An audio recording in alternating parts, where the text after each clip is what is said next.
This is your High School Minute.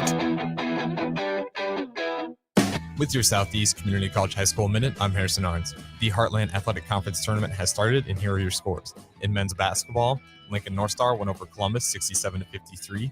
KG Gottweck led the team with 22.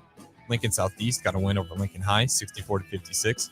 Lincoln High is still searching for their first win of the season and now sits at 0-7. Lincoln Southeast will advance to the quarterfinal and will face the undefeated Lincoln Northeast Rockets. Milford won over Superior 61-30. Wyan led the team with 25 points. In girls basketball, Lincoln Southeast lost in overtime to Columbus 54-50. Kearney coasted to a win over Lincoln North Star 64-34. Lincoln East won over Norfolk 58-31. Lincoln Northeast dominated Grand Island 66-6. They are on a hot stretch defensively. In the last two games, Lincoln Northeast has scored 151 points while only allowing 11. This has been your High School Minute, sponsored by Southeast Community College, with locations in Lincoln, Beatrice, and Milford. Learn more today at southeast.edu.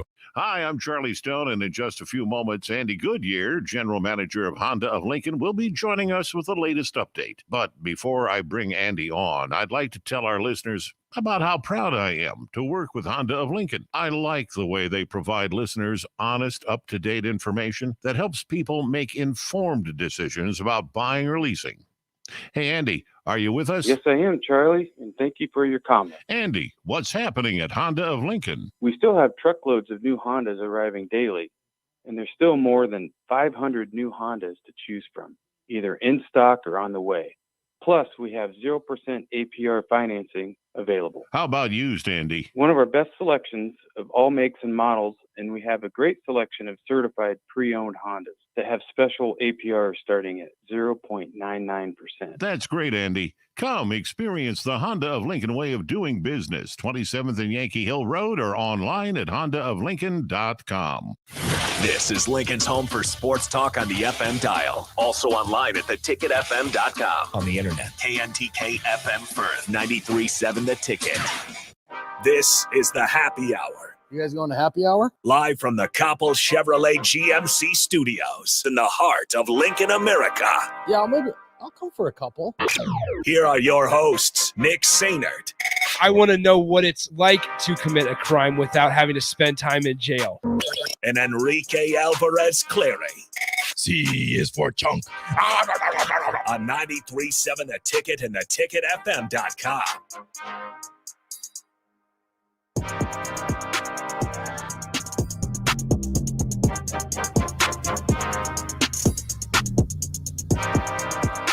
Good afternoon. Happy Tuesday. This is the Happy Hour, 93.7 The Ticket, theticketfm.com. Nick Sainert and Enrique Alvarez Clary are with you today. Hello, Rico. Hello. How's it going? I am fantabulous. How are you, good sir? Good. We're doing well. A lot of exciting stuff on the horizon here. We are currently watching the Birmingham Bowl between Houston and Auburn here in the studio. Nick is sad. Not really. I just don't want to see Auburn win. I would like to see Nick is Houston. not a fan of the SEC because it just means more. That I wouldn't even go that far. I would say You're not a fan of Auburn? no, it's not even that. It's more of a I like when in bowl games. Oh, almost had it. Oh, did he keep that in? No. No, it went Touchback. in. Sorry. It's almost like I would rather see Houston beat Auburn. Houston comes in 11-2 and Auburn is 6-6. You mean future Big 12 power Houston? Yeah. I believe their quarterback Toon has 3 interceptions though. People forget Houston, Cincinnati, UCF, Big 12 in 2 years. A year? 2023. 2023. I don't know how to say that because it's going to be next year in 3 days. 4 days. That's a good point. There's a lot going on at the end of this week because of the new year, and it's always a little weird just right out of the gate, remembering that it's 2022 already. As always, 402-464-5685, Honda of Lincoln hotline, the Starter Heyman text line, both those open for you the 2 hours of the show today. This is our last 2-hour show, Rico. This is our final 2-hour show. We've survived hours. We've survived a week and 2 days with it. I think people liked it. I thought it went pretty well, surprisingly. Has anybody wrote a letter yet? Is that a thing? Were we starting a letter writing campaign to keep the happy hours? happy hours, not just the happy hour, the happy hours. I don't know. There's been I think 2 hours is good. It's a nice 2 hours. We can get our laughs in with some funny talk, and we can keep it serious with some sports talk. I enjoy it. And I will also say this: when Nebraska football is not in a bowl game and Nebraska basketball is not playing well, we've definitely talked about volleyball, but that season's over. Husker women's basketball, we've talked about just as much, if not even more, than men's basketball. Going for 13-0 on Thursday. They are. Flex time, 2:00 on BTN. Once again, we will provide live updates as that show goes around, or that game happens. Not like live updates because we can't do that, but You're live right. updates. And so we'll mix in some other things. We appreciate all the guests that we've had on. Jacob Padilla is not available today, unfortunately. He's out at Baxter Arena at the Metro Holiday Tournament, watching some high school basketball. Couldn't get away to a quiet spot. And plus, let's be real. I mean, nothing has really changed with Husker basketball. We'll talk about it, absolutely. He should have just done the interview from half court. Yeah. Just straight up stood at half court. So what is interesting is that it's at that tournament. It's the girls basketball tournament, I believe, is where he's at. They're having a shot clock. I saw that. It's the first game, or it was this morning, the first game with a shot clock at the high school level. I really wish we could get him on because I want to know how that's going. I want to know if it's going as badly as everybody thought it was going to go, because whenever you brought up a shot clock, people would always come back with, well, they can't deal with a shot clock. They haven't dealt with a shot clock. It's going to ruin the offense, and they won't be able to figure out how to get into their sets in time, and it's going to ruin the game of basketball at the high school level. And like, you do realize at the next level and the level after that, they need a shot clock. Mm-hmm. And I believe they use it in AAU. So if they play AAU and if they plan on going further after high school, they had better get used to a shot clock. Well, it's not, I mean, the shot clock discussion always comes up in the state tournament time, because especially at PBA, because I can picture a scenario now. It's the state final or the state semifinal, and there's a minute 21 left on the clock, and it's a 2-possession game. Let's just call it that. And whoever's leading milks the clock. Hold it. Possession. And yes, I hate it so much. And yes, I understand that that's not even abusing the game right now, because there is no shot clock, but there are ways around that to where where you have to earn that win in crunch time if it's a 1 or 2 possession game. So we'll see how that is. I'm sure we'll talk. Because I remember when I was in college, I was at the bar and they had the high school basketball games games on, and there was a score that was like 14 to something. And I was like, what is happening? And then I saw the offense, and they would just hold and just keep passing it around the arc until somebody made a mistake because they tried to jump a pass, and then they'd have like an open 3, or they'd, drive to the lane and get a layup. I'm just like, and then the other team just went down and scored. Yeah. And I was just like, yep, that's why they're holding it. And there's the shot clock that they're using today, or testing out today, is 35 seconds. So it's 35 seconds is plenty of time to run your offense. More than enough time. Especially at the high school level, where I'll just be honest here, there are many times where you're finding struggles to run your whole offense smoothly for 35 seconds. And a lot of the offenses, if you go fast pace, will not take nearly 35 seconds. So there are ways to combat the issue of milking the clock in 1 or 2 possession games at the end of very serious games in terms of the state tournament, in terms of district finals.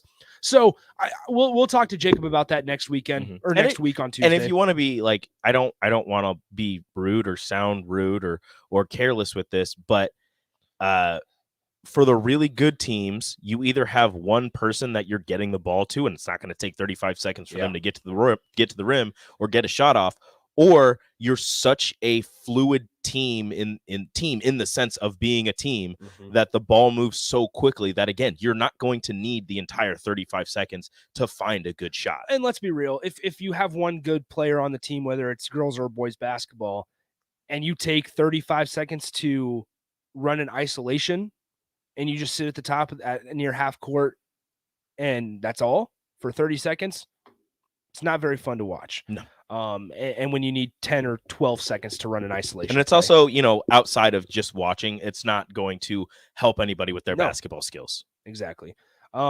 So yeah, we'll talk to Jacob Padilla about that. I thought that was really interesting and cool.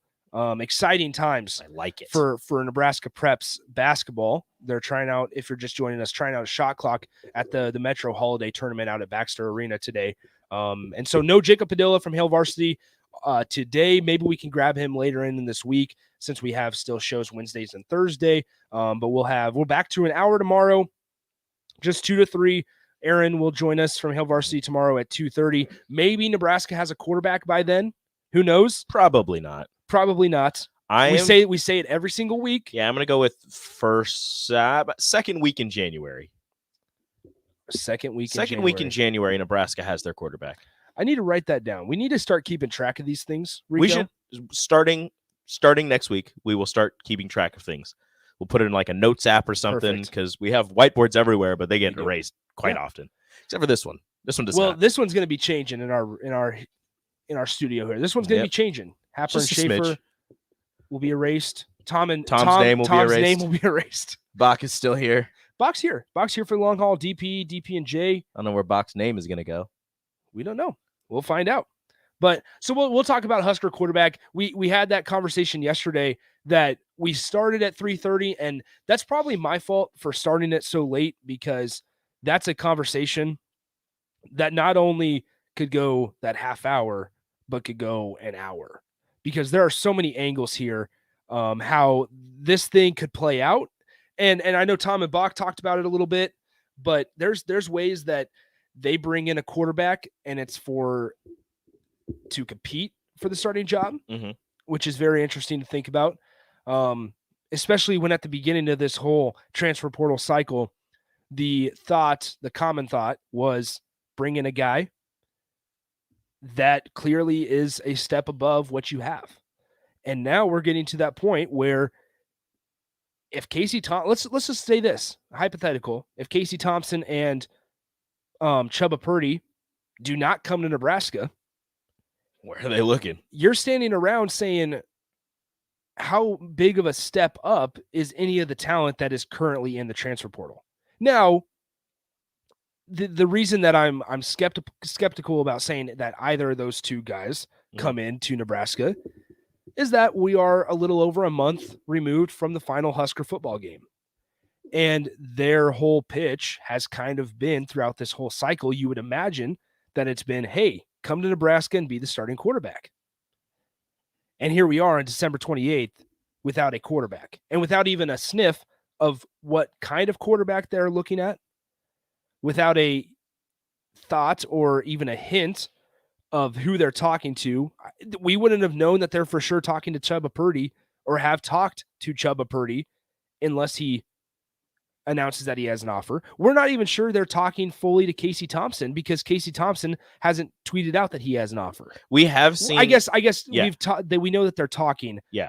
But we've seen the articles of Casey Thompson in contact with Nebraska and him, feeling strongly about attending Nebraska next season, but we have no concrete way outside of, a couple articles here and there, which I guess that's about as concrete as you're going to get outside of him saying something. That's a good point, Rico. And we don't know where they're at in that process. Yeah. And then you throw in the wrinkle of there's a chance that this thing, if they don't find somebody that they're comfortable with, or find a quarterback that is comfortable coming to Nebraska and playing, there's a way that this thing could drag out to the end of spring ball.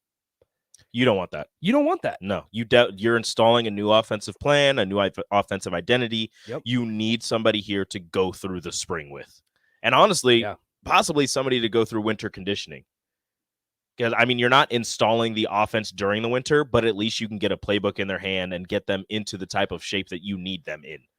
Whether you need to put some weight on that person or whether that person needs to lose some weight, which I don't see many quarterbacks currently in the transfer portal that you would need to take weight off of. So, just gaining some weight to deal with, again, we keep going back to it, the rigors of the Big Ten. You have to get through an entire season playing aggressive, tough, hard-nosed Big Ten defenses.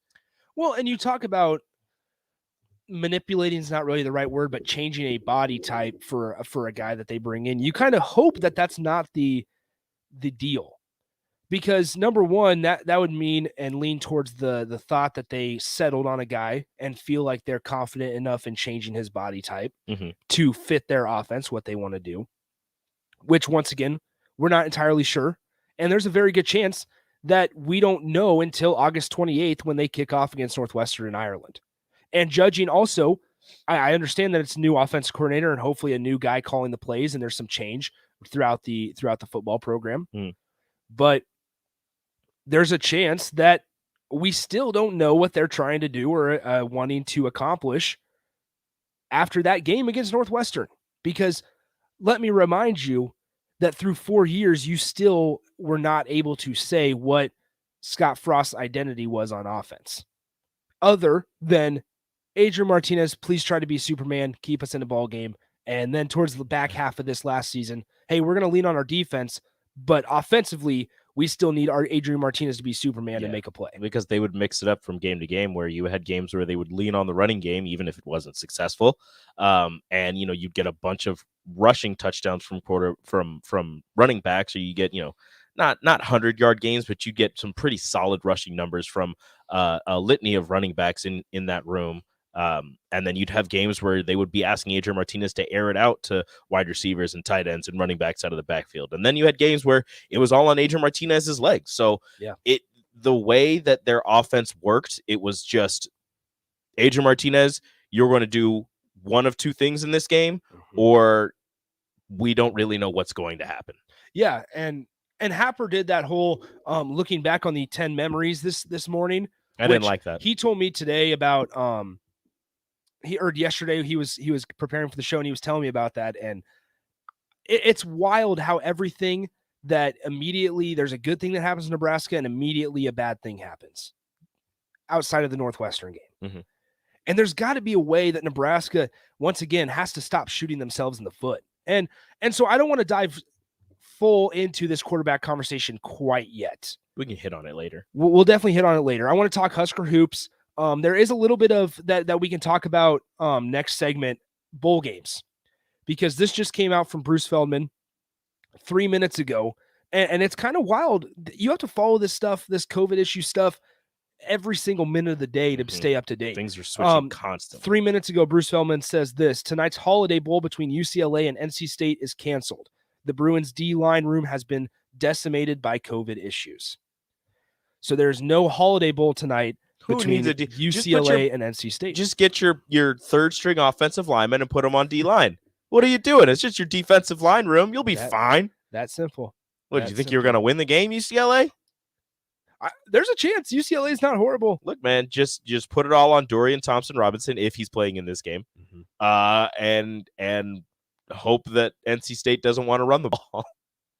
Yeah, so it's interesting stuff going on. Just don't have any down defensive linemen. Just have a bunch of linebackers in there. Everybody's standing up.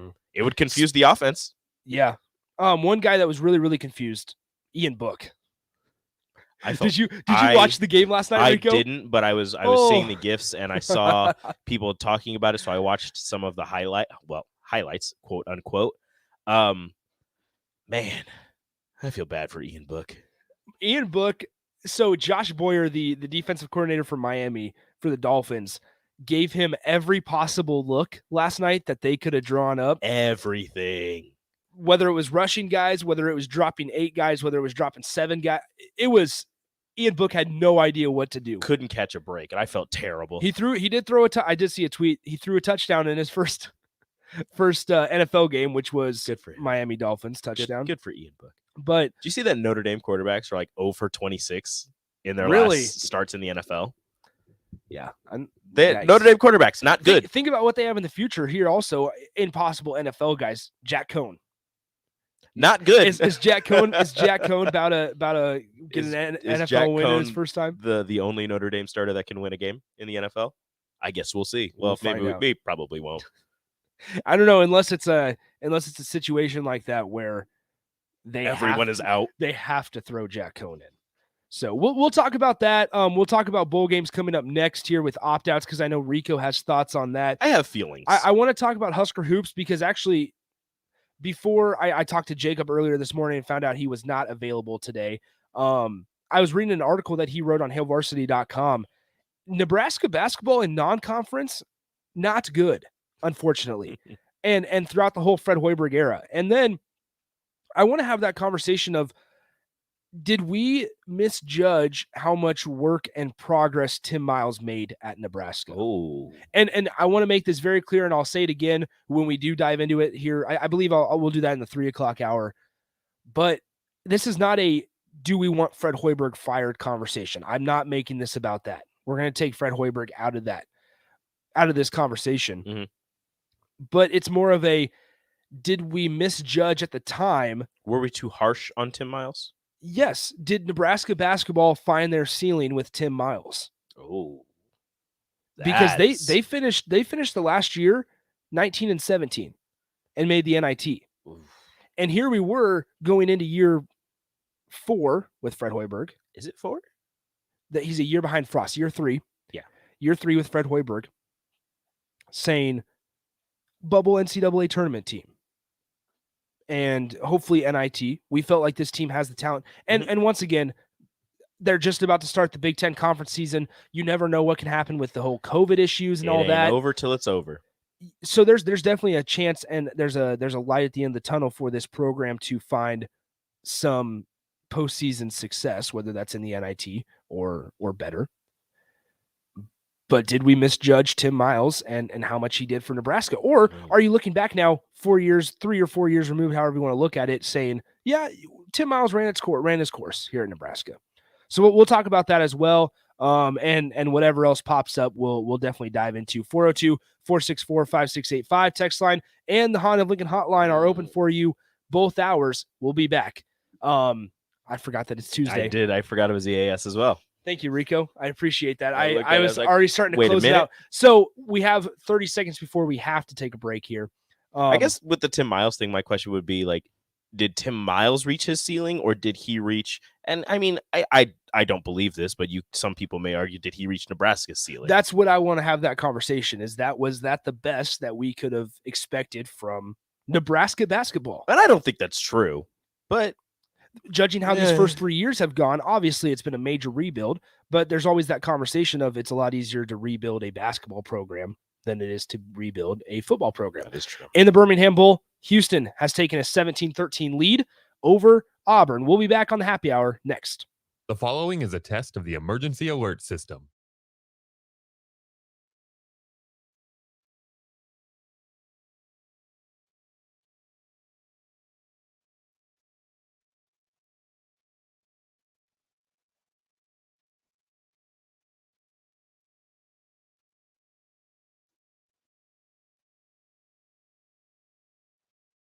Follow Nick and Enrique on Twitter at Nick_Sainert and at Radio Rico AC.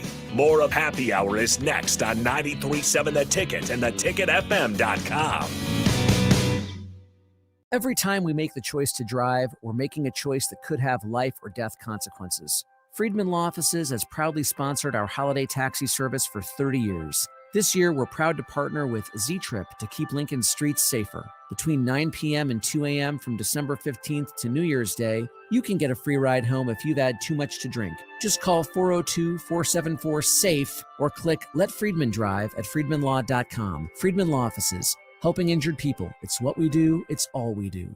Action Plumbing, Heating, Air, and Electric ensures our home and office HVAC systems run smoothly throughout the year to provide maximum comfort and convenience. Routine maintenance reduced our operating costs just by improving the efficiency of our unit. Consider a maintenance agreement to ensure you too receive priority for services and scheduling. This helps meet manufacturer warranty requirements. Action delivers honest quality services we can count on. To learn more, visit actionlincoln.com. In every office, there's two types of people. There are those who bring in bagels and those who eat the bagels that someone else brought in. Everybody likes the first person. Be that first person. Weekday mornings at 7:30, you have a chance to win a business box of bagels from Bagels & Joe. All you have to do is shut up, Sipple. 2 questions for you, 2 for Sip. Win and the bagels are yours. Lose, well, you don't want to lose. You lost Monday, you lost Wednesday, you're a loser. Shut up, Sipple. Weekday mornings at 7:30, brought to you by Bagels & Joe. A new Planet Fitness location is open near you. To celebrate, you can join for just $1 down and then $10 a month. We're squeaky clean and ready to welcome you with tons of equipment and plenty of space to spread out. So join the judgment-free zone today. We're ready when you are. Just $1 down, $10 a month. Offer ends soon. Join us today. A brand new Planet Fitness location is now open at 84th and Layton. Planet Fitness locations are independently owned and operated. See club for details. Early break with Sip and Jake. I mean, so many things you turn on now. You say it ain't so. Miami's not playing in the Sun Bowl. Say it ain't so. Say it ain't so. Whoa, whoa. Sorry about that, Lincoln. And everybody. Pro Bowl here today, so you never know. Early break with Sip and Jake from 6 to 8 every weekday morning on 93.7 The Ticket. At Supreme Spa and Pool, Christmas is here. Give a little cheer. Luxury hot tubs in stock. Don't forget our cash and carry hot tubs also in stock from $29.99. The Stealth semi in-ground pool from $79.99. Also in-ground pools from $29.99. Don't wait until next year for above ground pools. Christmas is here. Give a little cheer. Supreme Spa and Pool.com. Gray Diesel and Equipment Services is your go-to place in Lincoln for repairs and maintenance for diesel pickups to Class 8 over-the-road trucks and trailers, from bumper pole utility to full-size semi. Gray performs DOT inspections and are a service provider for fleet companies like ARI, Element Fleet, and FleetNet. They're a family-owned business in operation since 1952, and they keep a clean, friendly shop. Customer service is their top priority. Give Gray Diesel and Equipment Services a visit today, with easy access just off I-80 and North 56th Street. Freddy's Frozen Custard and Steak Burgers is all about the good and creating more of it. More drive-through celebrations, more weekend traditions, more family dinners and lunches, more car picnics and road trips, more desserts, maybe more second desserts, more celebrating being together as much as we can. There's always room for more good and more Freddy's. Keep the good going with a taste that brings you back.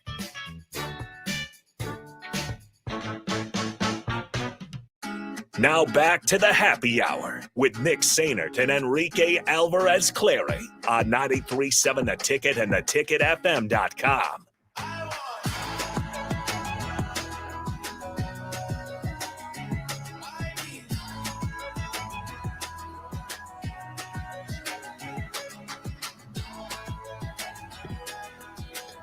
Houston has defeated Auburn in the Birmingham Bowl. Excuse me.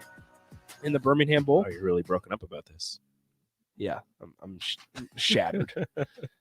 They win 17-13. In the Birmingham Bowl, now it's Louisville and Air Force in the Serve Pro First Responder Bowl. That's a new one. The First Responder Bowl? No, it's not. Oh, fumble. Yeah, Serve Pro First Responder not new. Bowl. It's been Really? a thing, yeah. I I was don't know how many bummed- years, but it's been a thing. I was bummed to see the Fenway Bowl dead because what was it? it was the Fenway Bowl. No, but there was a sponsor with it. Yeah, That was not. it was the Jimmy something weird. Kimmel, No, Fenway Bowl. Well, I'll Google. it's gonna be a weird one. It's what is it? Wasabi. Yes, the Wasabi Fenway Bowl. The Green Monster. Get it? Because wasabi green. It will feature Hilarious. AAC and Would the have. Atlantic Coast and the ACC. Yeah, it's dead. Rip to the Fenway Bowl. How's the Pinstripe Bowl? Is that one still happening? The new era Yeah, the New Era Pinstripe Bowl. Pinstripe Bowl. That one's alive. Alive Alive and and well. kicking. It's tomorrow. Who is it? Maryland Maryland and Virginia Tech. Ooh. If you had to pick a baseball stadium to play a bowl game in, where would you play? None of the northern stadiums. They would never let you, but Dodger Stadium.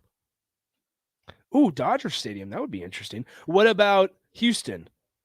I mean, I get you could. There's a dome. Houston, Oracle? I think Chase Field. Was there going to be Is it one at Chase Oracle? Field? Oracle Park, San Yeah. Francisco. Yeah. Yeah. That wall would be dangerous. All the walls are dangerous. brick but walls. Yeah. Yikes. That would be games dangerous. in baseball stadiums. Because could you imagine they run it that way? I don't know if they actually would, but if you ran it that way you would kick a field goal, and if you got enough air under it, got enough loft, you could kick it into the ocean or into the cove, McCovey Cove. Oh, shoot. That'd be kind of cool. This is an article How many from... footballs have ended up in McCovey Cove? You know the baseballs. Would people be canoeing in McCovey Cove? Yes. Trying to catch a football. For bowl games.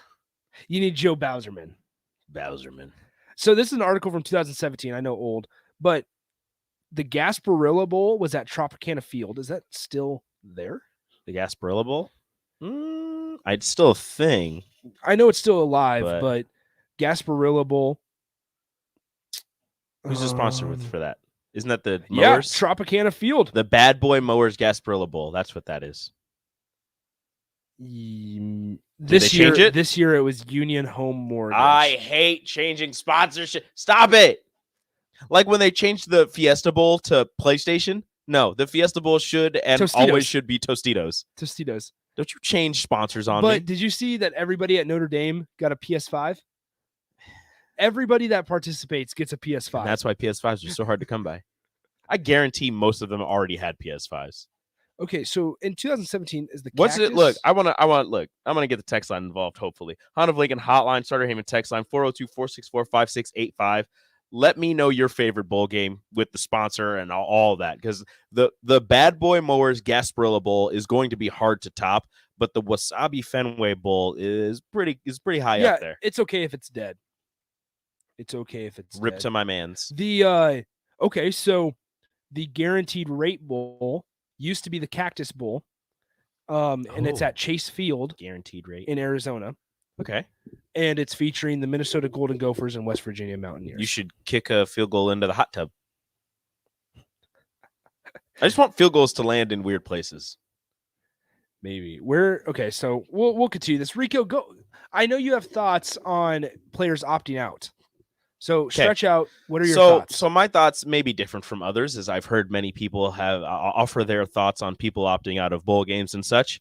My thoughts are, I don't care. You can do whatever you want. I'm still going to watch the game. I'm still going to be intrigued. Would I have loved to see Haskell Garrett and Garrett Wilson and Chris Olave play for Ohio State in the Rose Bowl? Yes, I would have. But guess what? They're opting out because they're going to get a lot of money in the NFL. I don't care. Get your money, man. Go ahead. If they get injured in that game, they're losing out on millions of dollars. Everybody's going to come at me with it's for the love of the game. It's for your teammates. You should finish out the season. No, shut up. No, your teammates aren't going to pay your bills. You got to chill. Your teammates in your school isn't going to take care of you when you get older. They're going to take care of your kids. No. If you are going to be a first-round talent like a lot of the guys, if not all of the guys opting out of bowl games, are first-round talent guys. You don't see fifth-round guys opting out of bowl games because they need that to boost their draft image. It's the first-round guys who have millions of dollars on the line who are opting out. And guess what? I don't care, because you know what happens is the guys underneath them get playing time. Well, and that's actually pretty good. You're going to get younger guys out there who get to make a name for themselves before the start of next season, and then you can see the future of college football. One example, and we'll get to the phone call here in a second. But one example is Micah Parsons. He sat out a whole year, and obviously it was COVID and all this stuff, and there was other things going on. But he sat out the whole year at Penn State, and now he's about to win at least Defensive Rookie of the Year, and very well possibly Defensive Player of the Year. So it really worked out for him. Other guys, it might not be as successful or as high of a return, but when you're dealing with all this in such an uncertain world, and you don't know if, like Rico said, the possibility of injury, you have no idea what's going to happen play to play. I mean, you saw that happen with, I don't remember his name, but he was the Notre Dame linebacker who was he had a first-round grade all season. He was playing in the bowl game for Notre Dame, and he tore his ACL. Come draft time, he was a third or fourth round draft pick, lost out on millions of dollars. He eventually played his way into a better contract. Jalen Smith. But I think he's the one that got released by the Cowboys, went and signed with the Packers and got released by the Packers. But if he would have not played in the bowl game, If he wouldn't have been injured, he would have been drafted first round. He would have been making first round money. And then the fact that he got cut and he's no longer on either one of those teams, granted, he's still making a decent amount of money, but it wouldn't have mattered even more because he's getting his money. Because sometimes with these guys, these first round talents, if you don't get injured, you end up going first round, you're a bust. And you're not, some of these guys aren't very good and they don't make it in the league. And guess what? It doesn't matter because they got their money. It's generational money. Their family's taken care of. They can go get a different job now. They're set for the rest of their lives. Yeah, as long as they take care of their money. You hear all these stories, really cool stories, and I'll get to Jason in a second. So Jason, sit tight. You hear all these stories about players and athletes once they make it to the NFL buying houses for their parents and all this, like really cool stories, right? So we'll get to that a lot. We have a lot to get to on the text line, but first we have a phone call. Jason is on the Honda of Lincoln hotline. Jason, what's on your mind, man? Hey guys, good show. Rico, you asked about what bowl games we like. I kind of like the Tony the Tiger Sun Bowl. I don't know why. I've always liked the Sun Bowl. It just looks like a cool stadium with the mountains. And it's like the only bowl game that CBS has every year. You know, a lot of the bowl games over the years have switched to ESPN, and it's for some reason CBS always held on to the Rose Bowl. Or to the Sun Bowl, excuse me. Yeah. Jason, is it really the Tony the Tiger Sun Bowl? It's not like the Kellogg's, the Frosted Flakes, the Tony the Tiger Sun Bowl? Yep. He's right. And I love it. Tony the Tiger, the voice, they're great. That guy, they've changed it in the last few years because the guy died, but he was a Norfolk High grad, and that's where I went to school. So that's awesome. Yeah, it was kind of cool. He was, this was decades ago. He did a lot of Disney movies, that you've heard over the years, and just figured it was some guy with a deep voice, but he happened to be in Nebraska, and so that was kind of cool. That's another connection to it. So. Oh, that's awesome. I did not know that. Appreciate the call, Jason. Thanks for listening. Yeah, thank you guys.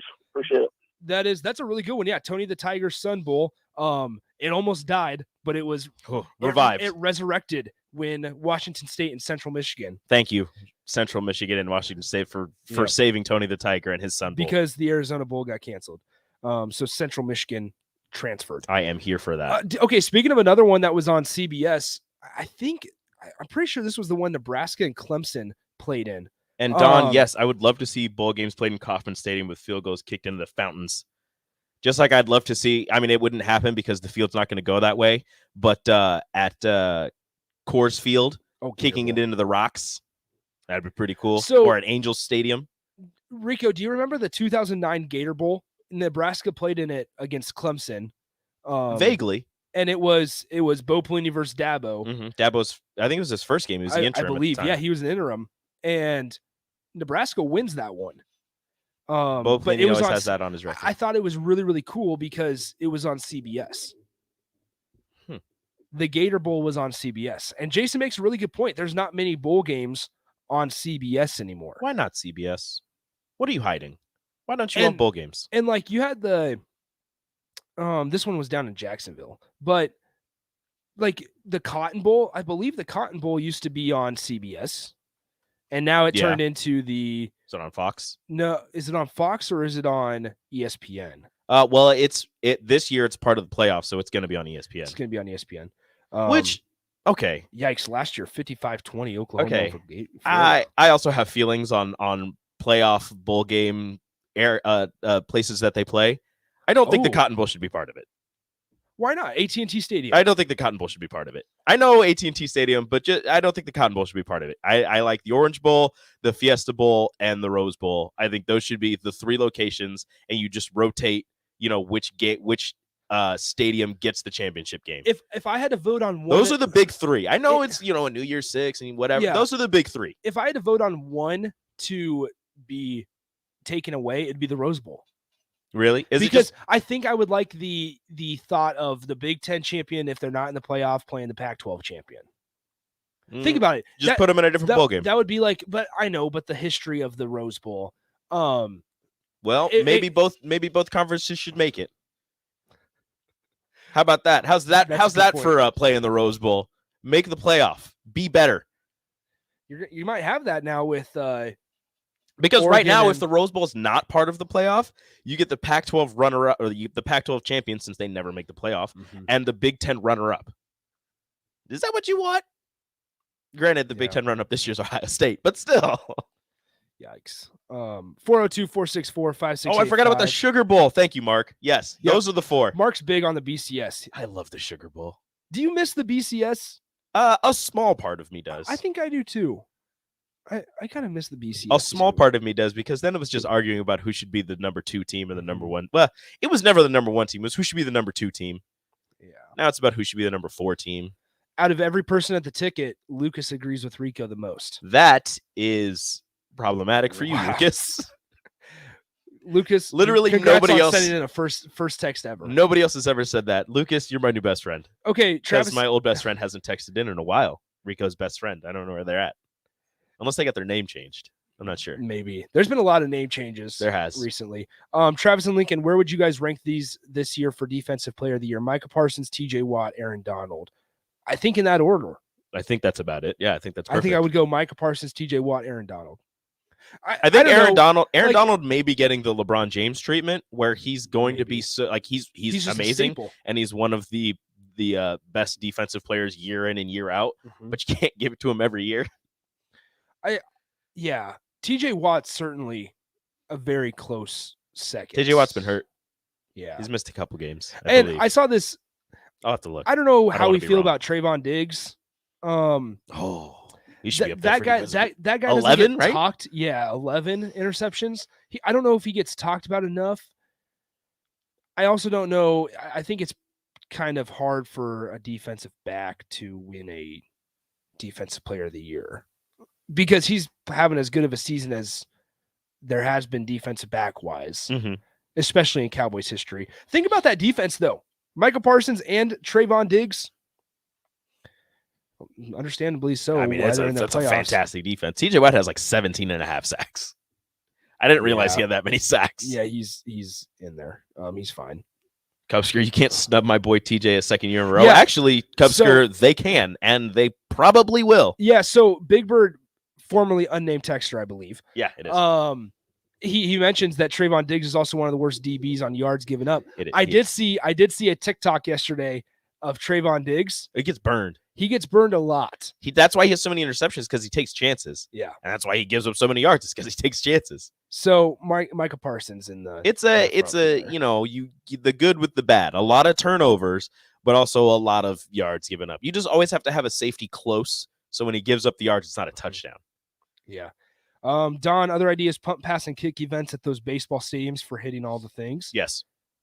That'd be interesting. I like I said, I just want weird things. Speaking about punt, pass, and kick, did you ever partake in that? Never did. I advanced in punt, pass, kick to the second round, went to Nebraska Westland, did the second round, failed, missed Arrowhead Stadium. Did not get to go to Arrowhead Stadium. Rip. It was a shame. It's okay. Yeah, we're getting a lot of bowl game stuff here as well. Astro Blue Bonnet Bowl. Oh, is that a thing? I have to look all of these up. I don't think that's a thing anymore. But Astro, maybe that was in 1969 Astro Blue Bonnet Bowl. College football bowl game that featured Houston versus Auburn. Huh. That was Birmingham. Huh. What do you know? That was the Birmingham Bowl. Who won that game? Houston? Auburn? Did not see it. Oh, sad. Oh, well. I could look it up. Okay. 1969.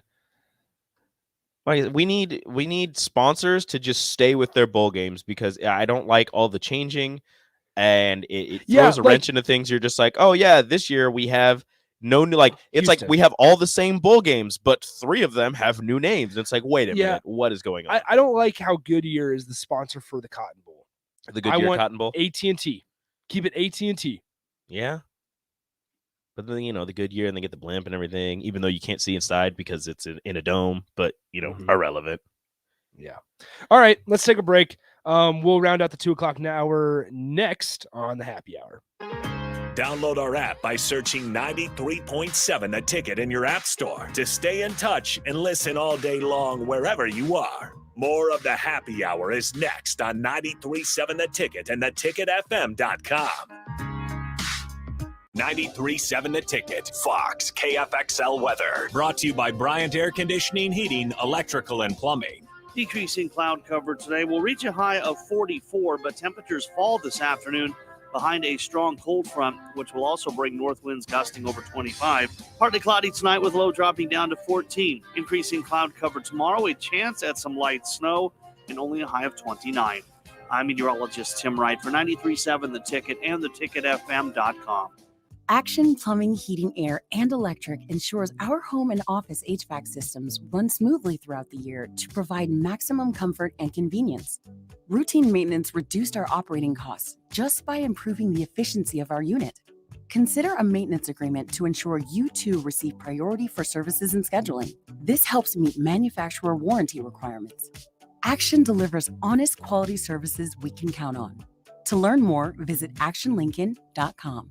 Freddy's Frozen Custard and Steak Burgers is all about the good and creating more of it. More drive-through celebrations, more weekend traditions, more family dinners and lunches, more car picnics and road trips, more desserts, maybe more second desserts, more celebrating being together as much as we can. There's always room for more good and more Freddy's. Keep the good going with a taste that brings you back. The past year and a half has been a challenge. We've been reminded of the importance of following health and safety guidance from medical experts. I'm Jenny Benson, president of the NSCA. As teachers, our goal is to keep our schools open and our students in the classroom, because we know in-person teaching and learning is best for our students. We need your help to keep our kids healthy and learning. Sponsored by the Nebraska State Education Association, aired by the Nebraska Broadcasters Association and this station. A new Planet Fitness location is open near you. To celebrate, you can join for just $1 down and then $10 a month. We're squeaky clean and ready to welcome you with tons of equipment and plenty of space to spread out. So join the judgment-free zone today. We're ready when you are. Just $1 down, $10 a month. Offer ends soon. Join us today. A brand new Planet Fitness location is now open at 84th and Layton. Planet Fitness locations are independently owned and operated. See Club for details. Gray Diesel and Equipment Services is your go-to place in Lincoln for repairs and maintenance for diesel pickups to Class 8 over-the-road trucks and trailers, from bumper pole utility to full-size semi. Gray performs DOT inspections and are a service provider for fleet companies like ARI, Element Fleet, and FleetNet. They're a family-owned business in operation since 1952, and they keep a clean, friendly shop. Customer service is their top priority. Give Gray Diesel and Equipment Services a visit today, with easy access just off I-80 and North 56th Street. Hi, Sean Callahan here of HuskerOnline.com, inviting you to join us here on 93.7 The Ticket every Saturday morning now in our new time. We're on from 8 to 9 with the weekly Husker Online radio show. We'll give you the latest in recruiting. We'll talk about what's going on with both football, basketball, and we'll probably share a few stories from the inside. It's every Saturday morning right here on 93.7 The Ticket. It's the Husker Online radio show from 8 to 9 a.m. Holiday parties don't have to be the same thing year after year. Why not spice it up with something new? Craft Axe Throwing is a great option for groups big or small, with 13 throwing lanes, a stock bar, and plenty of TVs to create a perfect evening out with your friends, family, or coworkers. Reserve your party today at craftaxethrowing.com, and while you're there, make sure to stock up on gift cards to give out for the holidays too. Call today at 402-802-9696 or head to craftaxethrowing.com. You're listening to the Happy Hour with Nick Sainert and Enrique Alvarez Clary on 93.7 The Ticket and theticketfm.com.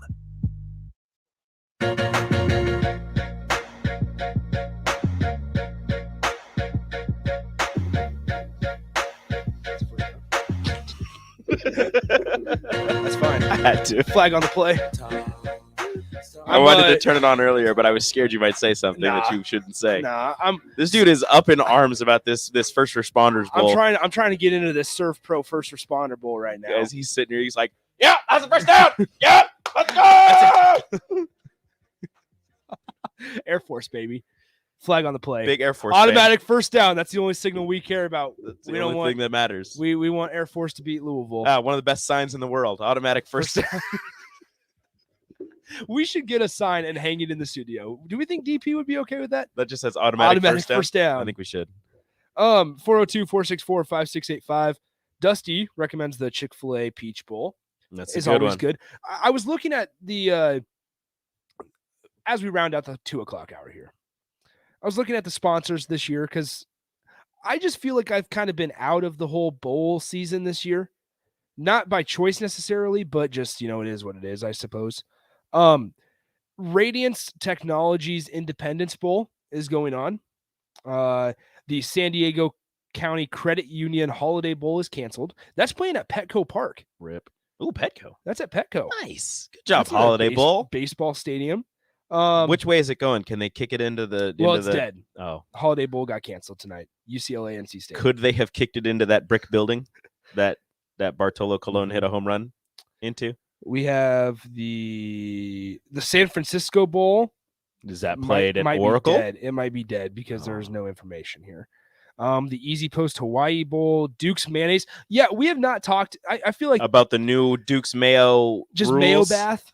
Yeah, they have to sit in a chair and they can't move and they get a mayo bath. Like that's what the winning coach has to do. I feel like that's perfect for our show. Okay, that's perfect. Look, man, if I'm a head coach and I'm playing in the Mayo Bowl and they're like, we're going to dump mayo on you, I'm going to say I resign immediately. If we win. If we win, I resign. I'm no longer the head coach. Interim head coach. You take the bath. All righty. That's disgusting. I don't know. I would do it. That's disgusting. Hold on. What's the payout? They had to. So they have the mayonnaise, but they had to get it more watery. Touchdown Air Force. Because you couldn't have the thick mayo and it wouldn't come out of the Gatorade tubs or whatever. That's so gross. So they had to water it down, and they have a thing where they're mixing it, and they had to use so many different they had so many batches of mayonnaise where they were trying to figure out the perfect consistency, and they finally got it. And this is the mayo, and I'm like, that's disgusting. Please keep that away from me. Yeah, Duke's Mayo Bowl Thursday at 10:30 a.m. There's a chance, Rico, that when we go on at 2 p.m., it'll be the end of the Duke's Mayo Bowl, and we get to watch the Mayo Bowl unfold. It's either Shane mayo. Beamer or it's Mac Brown. I want Mac Brown to be doused in mayo. He'd probably love it. He looks like a mayonnaise guy. He looks like he enjoys mayonnaise. I could see Mac Brown eating mayo out of a jar. I searched Mac Brown on Google. First thing that comes up, it's from Southern Living. Oh goodness. Mac Brown happy to take mayonnaise bath. Of course he is. That's the headline. Mac Brown, you weirdo. Faisal 5 times. Yes. Faisal 5 times says, I missed the Tostitos Fiesta Bowl and the Nokia Sugar Bowl. I agree. Nokia Sugar Bowl. That's what you need right there. I don't care if Nokia is not a thing. We have keep it like the Staples Center. Staples is dead, but keep the Staples Center. Okay, we have the New Era Pinstripe Bowl. That's fine. We've already talked about the Serve Pro First Responder. Roofclaim.com Boca Raton Bowl. Boca Raton. Love her. Ford Motor Company Quick Lane Bowl. The Poland Weed Eater Independence Bowl. Poulin. Poulin.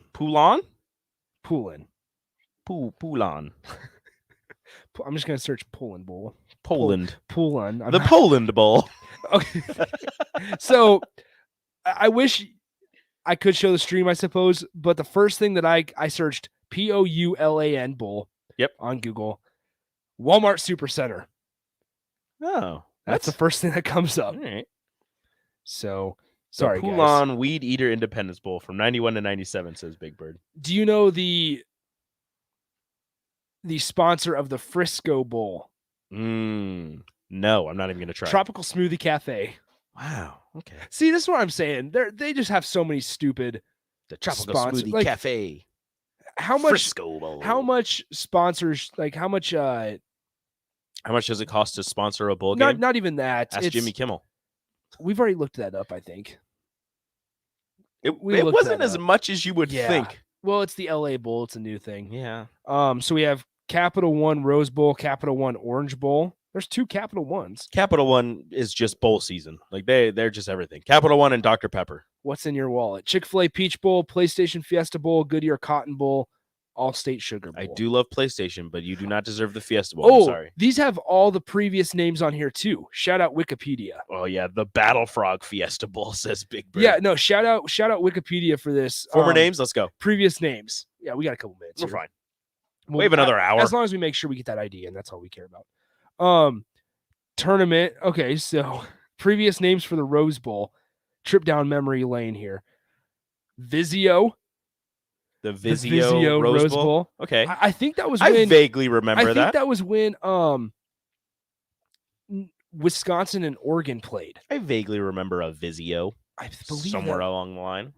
Maybe that was when it was 2012. Northwestern Mutual, City, AT&T, Sony PlayStation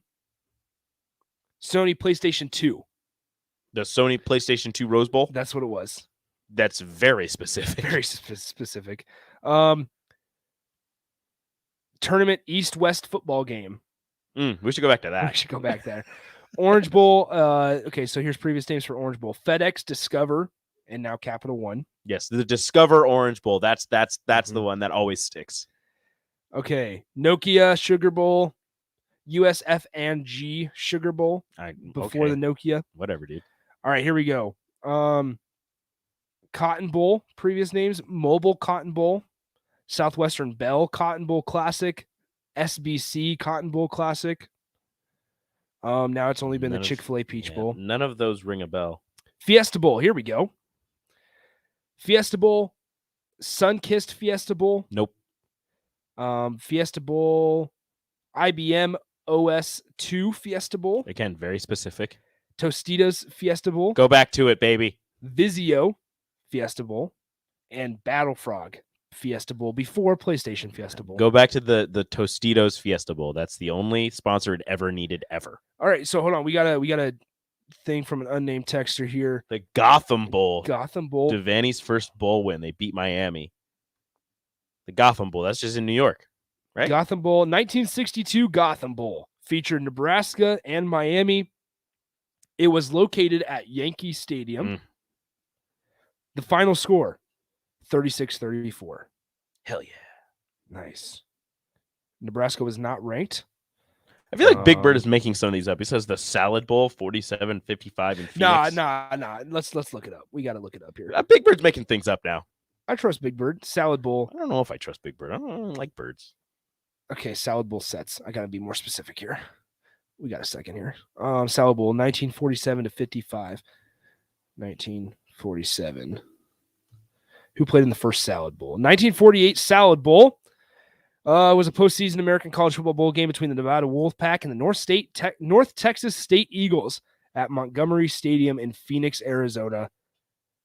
It marked the first bowl game for each school. All right.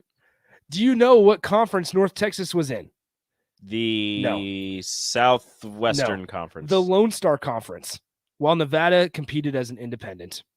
Makes sense. It says in a defensive struggle, Nevada would earn their first bowl win with a 13-6 victory. Oh, Nevada topping the 10-1 North Texas State Eagles. Good for you, Wolfpack. Good job, Nevada. All right, let's talk some Huskers. We'll talk Husker football and Husker basketball. I know I have to find the text here. Kevin in Southwest Lincoln, if you're still listening, hopefully you are. We will get to Husker basketball stuff. I know we'll get to your thoughts. We'll go back, talk Tim Miles, talk Fred Hoiberg, and talk Husker football quarterbacks next up in hour number 2 of the Happy Hour. Follow Nick and Enrique on Twitter at Nick_Sainert and at Radio Rico AC. More of Happy Hour is next on 93.7 The Ticket and theticketfm.com. This is Lincoln's home for sports talk on the FM dial. Also online at theticketfm.com. On the internet, KNTK FM Firth, 93.7 The Ticket. The past year and a half has been a challenge. We've been reminded of the importance of following health and safety guidance from medical experts. I'm Jenny Benson, president of the NSCA. As teachers, our goal is to keep our schools open and our students in the classroom, because we know in-person teaching and learning is best for our students. We need your help to keep our kids healthy and learning. Sponsored by the Nebraska State Education Association, aired by the Nebraska Broadcasters Association on this station. Hey, buying a used vehicle sucks, and the biggest problem is who can you trust? Hey, this is Carl from Price Right Auto out here at West O Street in Lincoln. Here's what customers have told us they want from us. They want transparent pricing with no games. We have all our pricing on our website, plus a Carfax report. We don't want to buy a lemon. We include a 3-month warranty on all of our vehicles. We don't want to play games. Just make it simple. You saw that with non-commissioned salespeople. Can you trust us? Just check out our Google reviews. Again, this is Carl from Price Right Auto in West O. Check us out at PriceRightAuto.com. This is your High School Minute. With your Southeast Community College High School Minute, I'm Harrison Arns. The Heartland Athletic Conference Tournament has started, and here are your scores. In men's basketball, Lincoln North Star won over Columbus 67-53. KG Gottweck led the team with 22. Lincoln Southeast got a win over Lincoln High 64-56. Lincoln High is still searching for their first win of the season and now sits at 0-7. Lincoln Southeast will advance to the quarterfinal and will face the undefeated Lincoln Northeast Rockets. Milford won over Superior 61-30. Wyan led the team with 25 points. In girls basketball, Lincoln Southeast lost in overtime to Columbus 54-50. Kearney coasted to a win over Lincoln North Star 64-34. Lincoln East won over Norfolk 58-31. Lincoln Northeast dominated Grand Island 66-6. They are on a hot stretch defensively. In the last 2 games, Lincoln Northeast has scored 151 points while only allowing 11. This has been your High School Minute, sponsored by Southeast Community College, with locations in Lincoln, Beatrice, and Milford. Learn more today at southeast.edu. Action Plumbing, Heating, Air, and Electric ensures our home and office HVAC systems run smoothly throughout the year to provide maximum comfort and convenience. Routine maintenance reduced our operating costs just by improving the efficiency of our unit. Consider a maintenance agreement to ensure you too receive priority for services and scheduling. This helps meet manufacturer warranty requirements. Action delivers honest quality services we can count on. To learn more, visit actionlincoln.com. The Mercado by Certified Piedmontese Beef is Lincoln's newest full-service butcher shop, offering premium fresh-cut steaks and house-made sausages daily from 8 a.m. to 8 p.m. They exclusively carry certified Piedmontese beef raised right here in Nebraska. When shopping at the Mercado, you're not only supporting local, but also enjoying the official beef of Nebraska Athletics. With prime-grade tenderness and unparalleled nutritionals, your backyard barbecue is about to get a serious upgrade. Stop into the Mercado today, located off 84th and Havelock in Lincoln. Hi, I'm Jay Foreman. When I played football for Nebraska and the NFL, I wore lots of protective gear to safeguard my health. I'm still protecting my health, as well as my family, friends, and community, because I got my COVID vaccine. And now, even kids 5 years and older can be vaccinated. If you've been vaccinated, get your booster shot if you qualify. It's free, it's safe, and it protects all of us. Suit up against COVID. Find out more at healthylincoln.org. Hi, I'm Charlie Stone, and in just a few moments, Andy Goodyear, General Manager of Honda of Lincoln, will be joining us with the latest update. But before I bring Andy on, I'd like to tell our listeners about how proud I am to work with Honda of Lincoln. I like the way they provide listeners honest, up-to-date information that helps people make informed decisions about buying or leasing. Hey, Andy, are you with us? Yes, I am, Charlie, and thank you for your comment. Andy, what's happening at Honda of Lincoln? We still have truckloads of new Hondas arriving daily, and there's still more than 500 new Hondas to choose from, either in stock or on the way. Plus, we have 0% APR financing available. How about used, Andy? One of our best selections of all makes and models, and we have a great selection of certified pre-owned Hondas that have special APR starting at 0.99%. That's great, Andy. Come experience the Honda of Lincoln way of doing business. 27th and Yankee Hill Road, or online at hondaoflincoln.com. If you're struggling to get motivated to work out, you're not alone, and Farrell's Extreme Body Shaping is here to help. Build muscle, burn fat, and lose weight with Farrell's 10-week challenge starting January 8th, all for a chance to win $1,000. Farrell's combines kickboxing with inclusive strength training and nutrition planning to help you stay on track. Go to fxblincoln.com to sign up today. It's the Farrell's Extreme Body Shaping 10-week challenge starting January 8th with 2 locations in Lincoln. This is the Happy Hour. You guys going to happy hour? Live from the Coppel Chevrolet GMC studios in the heart of Lincoln, America. Yeah, I'll come for a couple. Here are your hosts, Nick Sainert. I want to know what it's like to commit a crime without having to spend time in jail. And Enrique Alvarez Clary. C is for chunk. On 93.7 The Ticket and theticketfm.com.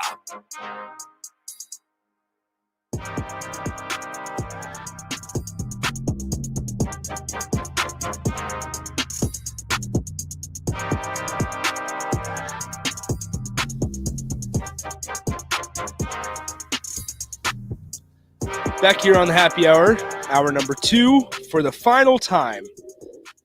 Hour number 2. I was going to say. For the final time, hour number 2. Do you know something I don't know? No. For the final time, hour number 2. Oh, Air Force with the big pass. Air Force doesn't pass 55-yard pass by the team that runs the triple option. Holy smokes. Nick was so excited to see the triple option. You guys don't understand. I was. They did, so they gained like 8 yards, and Nick goes, oh, my goodness, that's Holy so beautiful smokes. to watch. I love the triple option so much. Talk about a running game opening up the passing game. Literally, when that's all you do. If all you do is run the ball, any type of passing is going to be open. Watch you want me this to watch highlight. this? Yeah, watch a highlight. Okay, you carry the show for a second. Let's move like on to you Husker. always do. I'm glad we're on the same page. No, I'm kidding. I hate it here. Oh, that's funny. All right. I hope you guys are having as much fun as we are here talking about some bowl games. Coming into today, I was not expecting to talk about bowl games for as long as we did, but show me the highlight. We get off on a little tangent. Oh, here you go. Right down the middle of the field. It looked like the Samori Toure kind of thing. The guy's wide open. That was a look. I could have ran that skinny post. I appreciate everything that those men and women do for our country and the work that they put in and the dedication and everything. But that was a terrible pass. But it was look, you man. still got a touchdown. Look, man. He was so wide open. I hope that ball came out of his hands so ugly. But I really thank you for your service. Touchdown. So, like I said, I hope you guys are having a good Tuesday afternoon. We're having fun here as well. Couple days. Final 2-hour show of the happy hour. 402-464-5685. Feel free to send in your thoughts. Starter Heyman text line, Honda of Lincoln hotline. You guys have been great. The last week and a half, especially navigating these 2 hours with us. I understand that maybe you don't like Rico's Heller, but here we are. So let's talk about some Husker football. It's a great Heller, all right? And if you don't like it, tough luck. Tough. The Greens are tough. Yeah. So like I said, 402-464-5685. Let's talk about Husker football first. Okay. Let's do that because we'll see how long this conversation goes. How long we decide to talk about Husker football here. So quarterbacks, we talked about it yesterday. There's a lot of ways Nebraska could end up either adding a quarterback or not adding. I think that option is somewhat on the table also now. The longer we go on, it feels, for me personally, the more and more likely Logan Smothers, Heinrich Haarberg, maybe Richard Torres. Probably not Richard Torres or Heinrich Haarberg.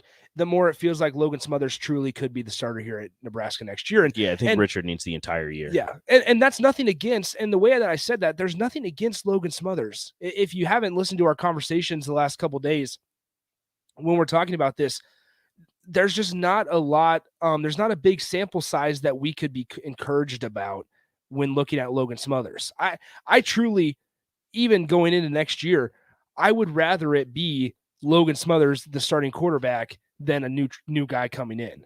That's the way. I mean, I'll be honest about that. Now, is that a realistic possibility? Maybe, but I don't have very much confidence given the way that this last season kind of panned out. When things were not going well, once again, your quarterback had a broken jaw against Michigan State. Not like it was towards the end of the season. That when your quarterback had a broken jaw right up near the beginning, and it was your first conference game. Well, second after Illinois, I guess, but it was right near the beginning. And either was that after Northwestern? Either way, it was Michigan State somewhat early on in the season. And that you had Adrian Martinez, unfortunately, just not making plays when it mattered most. AKA at the end of the games, fumbling, turning the ball over. And time after time, you still went with Adrian Martinez because he was your best option. Mm-hmm. And he fit what you wanted to do on offense better than anybody else in that room. Now, that could be because of Scott Frost. That could also be because the coaches that are no longer here didn't develop the guys in that room. And you can even argue that when you look at Adrian Martinez, there wasn't a whole lot of development from year 1 to year 4. They went through that whole cycle of, well, we need to add weight. Well, now we need to lose weight. And now you're having shoulder injuries and you're having surgeries. And now here we are year 4, and he's been beaten up because you've asked him to do so much. You've asked him to run the football so many times. Everything. That how much can you really get out of him as an athlete? Great face for the program, but as an athlete on the field, in terms of wins and losses, he was trying to do everything he could. So then when you look at next year, where does Logan Smothers fit into all this? Where do future quarterbacks fit into all this? Because now here you are, and I kind of alluded to this yesterday, the excuses of, well, Adrian Martinez was tied to Scott Frost, vice versa. That's why Logan Smothers didn't play.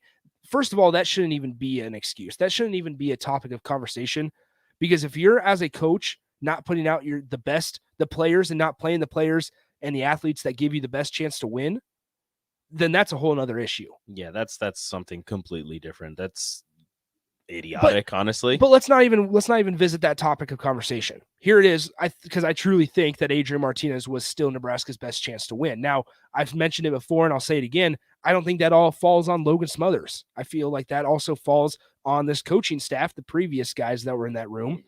And yes, Scott Frost was in that room and still is, not developing him, not getting him ready to find playing time. That is not just garbage time. If you've got a guy here for 2 years, there should be some type of development within the program from him. There should be a way that you can find, opportunities to get him on the field when you have a quarterback who you have used and abused so much that he is dealing with injury after injury after injury. And I don't want to say mentally he's not there, but there were times where there were some mental mistakes that may have been able to have been salvaged just by, taking a play or two to sit down and talk about, what's going on and what he sees, and maybe seeing what the defense is throwing at them that's different. And maybe throwing in another quarterback could switch up the defense and it opens up new possibilities, because you have a guy who you've been riding for 4 years, And I know, he did give you the best opportunity to win. He was, one of the better athletes on the field at almost every juncture, outside of, when you play the top tier, Ohio State, Michigan teams. But at just about every juncture, he's one of the top athletes on the field at all times. So it's hard to look at a guy like that and say, we're going to go away from you. But there were many times where Nebraska had that opportunity, and whether it be the lack of development from the coaches with Logan Smothers, or it be the lack of development from himself with Smothers, they did not utilize their backup quarterback, who you're not recruiting him to have him sit behind Adrian and then never play. You're recruiting him to have him sit behind Adrian and then, hand him the keys at some point, unless you bring in somebody who you believe is better. But again, on that note, you never saw Heinrich Harburg either. Yeah. So that just, again, that falls back onto the coaching staff and their lack of ability to bring someone in and to have them leave this program better than what they were when they got here. It's just wild to think that in a time, remember, Adrian also had a high ankle sprain against Michigan or whatever that was. Maybe that wasn't the for sure injury. I can't remember, but he suffered multiple injuries. Got banged up. Minnesota, where he couldn't run the ball, and you could tell when he's trying to throw the ball in the pocket, like not even trying to escape the pocket. When he's trying to throw the ball in the pocket, he's not throwing off of his back foot. He's trying to lean into these throws, and you could tell all game he was off. I'm curious to see how they handle this. And before we get to the whole expectations discussion, I mean, when we look at Chubba Purdy, it's one of those names that does that excite you? Think about the way that this transfer portal, carousel situation unfolded since the end of the season, since that Monday when all these athletes started entering the portal. You had the top names, Dylan Gabriel, Spencer, those top names that may have been out of reach for Nebraska. But then you had those middle tier names, Miles Brennan, Max Johnson. You can throw Zach Calzada in there. You can throw, I suppose, Chubba Purdy. Like, you can throw these guys in there. Maybe Casey Thompson's in that mix as well. Bo Nix is probably he at the top? Was he at the top tier ish? But his was quick. He entered the portal and it was a couple days he committed to Oregon. And you wonder what's going to happen there, because Bach made a really good point earlier today when I was listening to Tom and Bach. You have to figure it out this year. There's no waiting. This is a 1-year experiment. There's no developing a quarterback. And there's a real chance that Nebraska sits here next fall, whether it's at the beginning of the season or after the season, and says to themselves, well, crap, we missed multiple opportunities to find a guy and try to bring him in that would have helped us immediately, rather than taking a chance on a boom or bust guy that the staff has done before. And time after time, it hasn't worked. It hasn't gone well. Part of that is because the athlete, sometimes that just falls on the player not getting better, but also a good chunk of that, and we've seen it in recent history, falls on the coaching staff. And there's a way that this comes back and kind of bites Nebraska in the butt if they don't find somebody that is immediately helpful. And let me put this out there is not all on the quarterback's coach or the offensive coordinator and the quarterback to get this right. It's on everybody in the offensive meeting rooms. It's on the offensive line and the offensive line coach. It's on the running backs coach, the tight ends coach, wide receivers.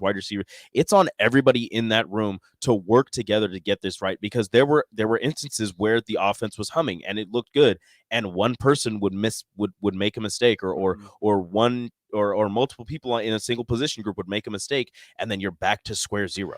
So it's on everybody to work together to make this work. You can't just go out and blame the quarterback's coach and the quarterback for everything going downhill, even though that's the easiest thing to do because they have the ball every single time. But everything around the quarterback needs to work in unison for this team to be successful, especially with the type of offense that Scott Frost wants to run, and depending on what Mark Whipple is going to do, if he's taking full control of the offense or if he's still running a segment of what Scott Frost wants to do, it's still going to fall back on the quarterback and the offensive line and the receivers and everybody being on the same page and getting everything right. That's a really interesting point that you make there, because then you can look at it bigger picture and go, how much confidence do you have in the guys around him? Running back room, Ramir Johnson was your starter for a large portion of the season. Was the starter for a large portion of the year, and he started the season 5th on the depth chart. You're getting Gabe Ervin back. You do get Gabe Ervin back after an injury. You're getting Ramir Johnson after an injury. Jaquez Yant had that one bright spot against Northwestern, had a couple decent games, and it was like, okay, this guy has some potential. But then there was some stuff that happened with him behind the scenes towards the end of the year. He had to worry about. There were some plays where he would go the wrong direction, or he trip, and that stuff happens. It happens with star players as well, but it's stuff that you don't want to worry about. And then you look at the wide receiver room, and yes, you have a guy like Mickey Joseph now leading the way there, and you have confidence in that. But like we just said, part of that falls on the athletes in that room that they have to want to be coached. They have to want to improve. They need to want to get better.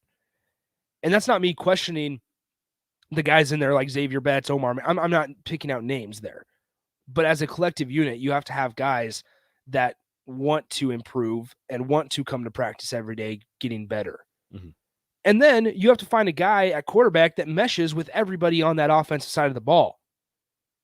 This quarterback situation is a massive, massive decision that Nebraska is now waiting more than a month after the season ended to either offer any of them. Yes, he offered Miles Brennan. He went back to LSU. Now, the second known offer is this Chubba Purdy. And so you wonder, have they been talking to a lot of guys, or have they been too selective? And now we're a month past the season ending, and there's not very many high-level quarterbacks left that will come in here and are immediately a step up than what you have in the room. And I said it, on our pregame with Tom and Bach. Would I like a big name? Would I like somebody that I recognize and that I've seen and who I believe can get the job done? Yes, I would. But if they go out and they get somebody who is less well known, who maybe their stats are okay, but you don't really know how good they really are because you didn't really see them firsthand, playing games or anything like that. I'm still going to have faith because of the background in quarterback development that Mark Whipple has had, and the background just in the offenses that he's been able to put together in his long career in football. I will have faith, although it'll be tempered. It'll be tempered because it won't be a big name. But if they go out and they get somebody who's not a big name, I still have faith in them. If they go out and get a big name, which, as you said, there aren't many out there left, it's going to be good. But you have to consider Logan Smothers has been in the program for a couple of years already. He knows everybody in the program. He knows the offensive line. He knows all the skill position guys. He knows the defensive guys. He knows the coaches. He knows, how to get to class and how to get to practice the quickest, whatever route he needs to take. He knows everything about the campus that he needs to know. Whereas you bring in a new guy and there's going to be a learning curve. And as you said, you need somebody that meshes well with this offense, with these skill position guys, with this offensive line, to be able to call things out and be able to tell guys, because you know them inside and out, their weaknesses, their strengths, everything about them. You bring in a new guy, hopefully you can get him soon enough where he can go through winter conditioning and meet everybody and know everybody by name and know what they're good at, know what they're bad at, know, how to adjust protection to compensate for maybe somebody who isn't as quick on the outside, blocking an edge rusher or something like that, or maybe the exact placement of a football or the exact place that a receiver likes the football on certain routes, or the speed of a running back when you're going back to hand it off to him and all of that. Logan Smothers has been here. He knows all those guys. You bring in a new guy, you've got to go quick because as we've said earlier, this is it. This is your year. And going on top of that, throw in everything else, the questions that this program is going to be faced with going into next year. Defensive side of the ball, you lose 6 of your starters. Yes, you get Tommy Hill, Deshaun Singleton in the defensive back room, but there's a lot going on, a lot of moving pieces, a lot of new faces, including a new defensive line coach. Because once again, yes, they know internally what their Scott Frost does and Trev Alberts. They know what they're doing with the special teams and running back coach.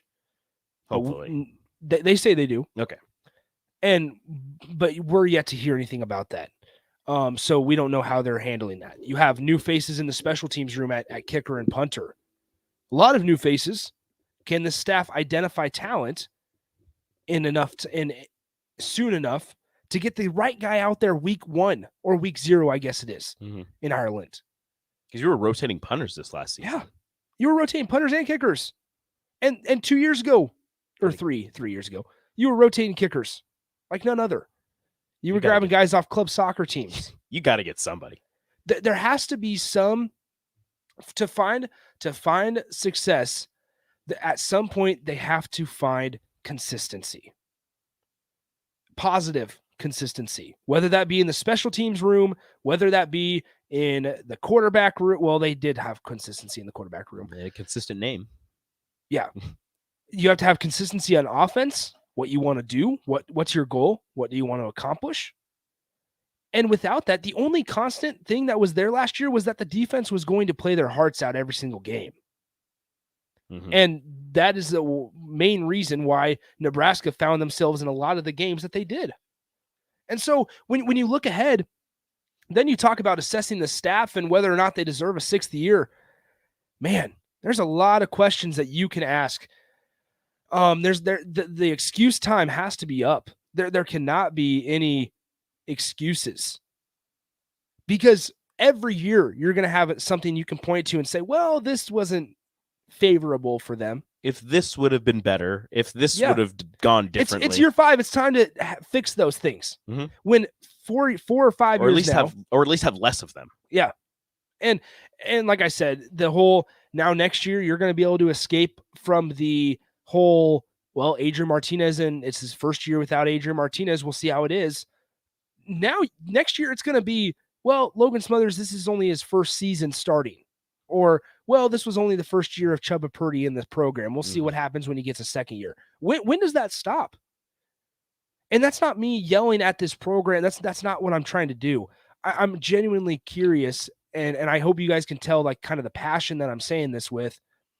I'm genuinely curious on when does the fan base / athletic department / just coaching staff kind of throw up their hands and say, listen, it just hasn't been good enough. And we don't have the answers right now. And that's okay. Like that's more respectable than trying to say and put on a face that says, we understand, we know exactly what we're doing. Mm-hmm. That's a lot more respectable. Saying, hey, man, I just don't have the answers. And Scott Frost, give credit to him because at the beginning of this year or offseason, that's what he said. He goes, listen, I'm going to bring in an experienced offensive coordinator because I don't have all the answers. He said he was willing to learn. Yeah. Now, that's part one. Part two is the action. Part two is actually doing it. Because we've heard a lot of talk. Husker fans, we, is what I'm saying, have heard a lot of talk through the first 4 years.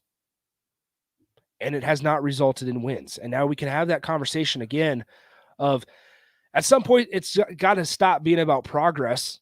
And personally, I'm at that point. I don't care how close Nebraska was last year. You at the results point?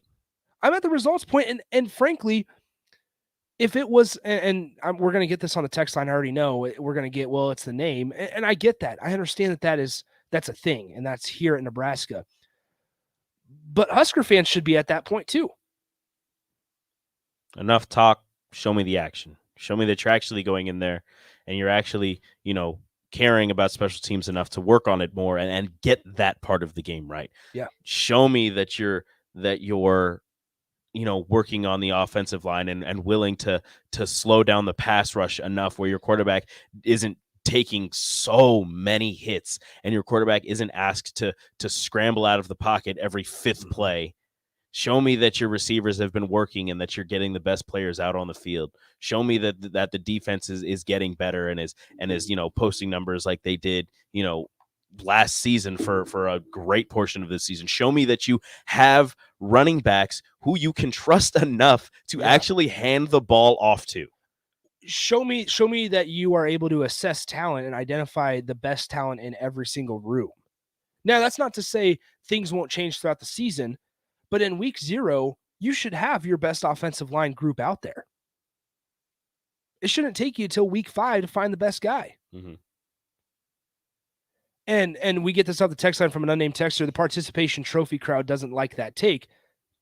I guess, and that's fine. And I've said it multiple times, and I'll reiterate it every single time I say this. Participation trophy crowd. I don't mind participation trophies. No, I'll just say this every single time, is that we'll still have a respectful conversation, and I'm all about that, man.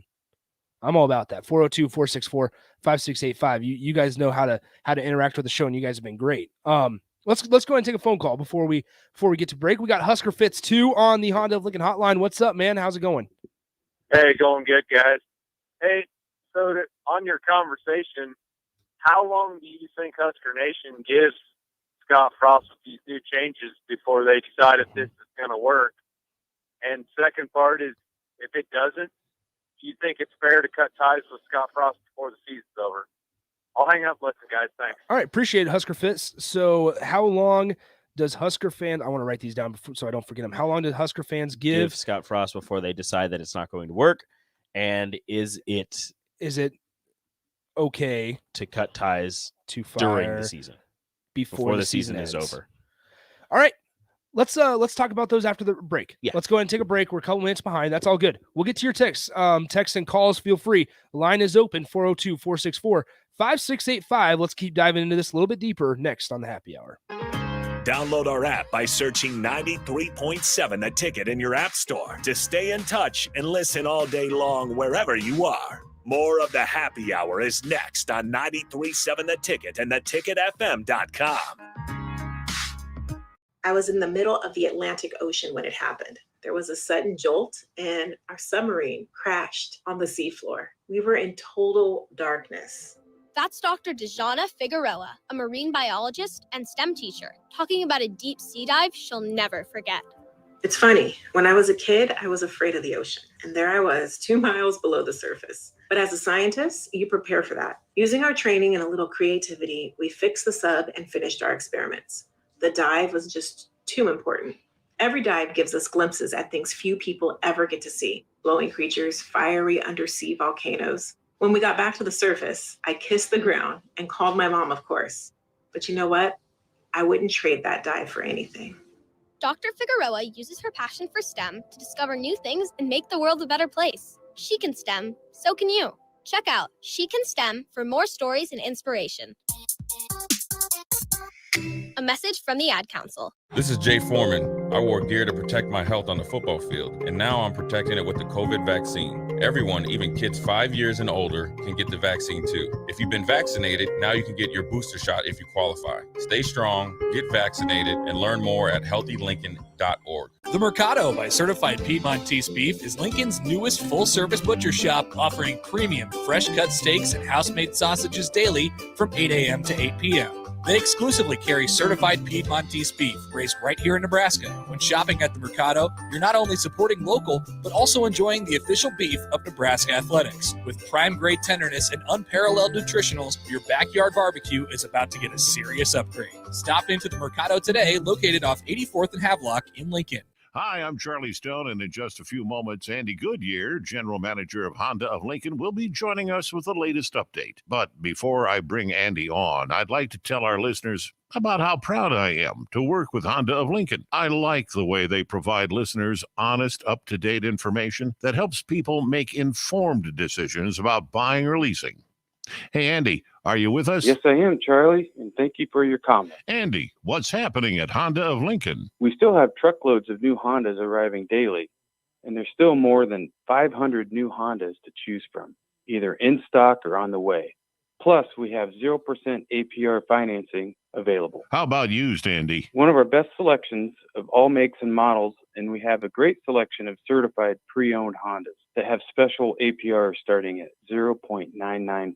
That's great, Andy. Come experience the Honda of Lincoln way of doing business, 27th and Yankee Hill Road, or online at hondaoflincoln.com. You can search online for hours to find the best electricians in Lincoln and the surrounding area, but I'll save you time. High Electric has been serving their customers for 30 years for both residential and commercial properties. They're experts in everything electrical, from remodeling to new additions, hot tub installations, electric vehicle chargers or EV chargers, lighting, ceiling fans, and more. High Electric takes jobs from Beatrice to Omaha and all towns, big or small, in between. Call them today at 402-466-6606 or learn more at highelectric.com.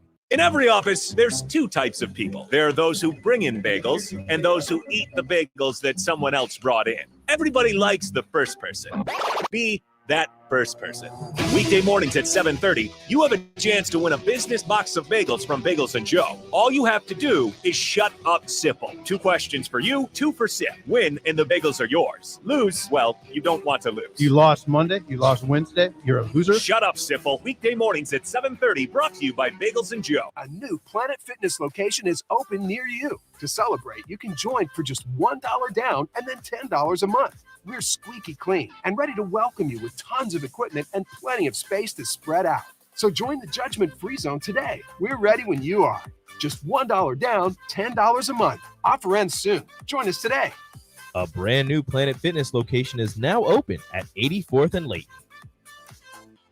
Planet Fitness locations are independently owned and operated. See club for details. If you're struggling to get motivated to work out, you're not alone, and Farrell's Extreme Body Shaping is here to help. Build muscle, burn fat, and lose weight with Farrell's 10-week challenge starting January 8th, all for a chance to win $1,000. Farrell's combines kickboxing with inclusive strength training and nutrition planning to help you stay on track. Go to fxblincoln.com to sign up today. It's the Farrell's Extreme Body Shaping 10-week challenge starting January 8th with 2 locations in Lincoln. Are you dragging through each day? Most people are dehydrated or deficient in essential vitamins, minerals, and more. Live Hydration Spa helps you get more out of your life with their IV hydration treatments to help with anti-aging, weight loss, endurance, and more. Their performance packages can help you feel better doing your normal daily routine with boosts of energy and vitality, an increase in immunity, and quicker athletic recovery. Call today for an appointment at 402-413-2042 or walk in at 71st and Pioneers. Live Hydration Spa. You're listening to The Happy Hour with Nick Sainert and Enrique Alvarez Clary on 93.7 The Ticket and theticketfm.com.